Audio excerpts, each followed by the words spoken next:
Aksi Aminah joget bikin Aurel Hermansyah kegirangan. Aurel Hermansyah girang melihat aksi lucu anaknya, Aminah Hana Nur Atta. Bagaimana tidak, Putri Atta Halilintar ini tampak begitu asyik joget. Aksi itu bahkan berhasil membuat netizen gemas dengan tingkahnya.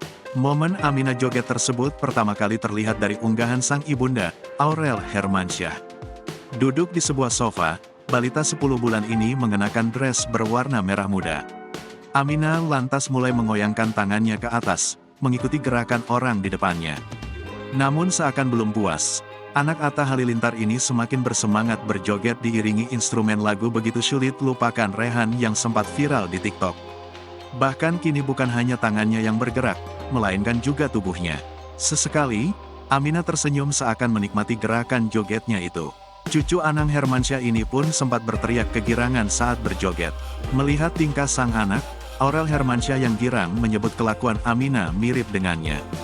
Muka boleh papanya, tapi kelakuan kayak mamanya, emoji tertawa, ujar Aurel, dikutip di TikTok pribadinya, Sabtu, tanggal 31 Desember tahun 2022.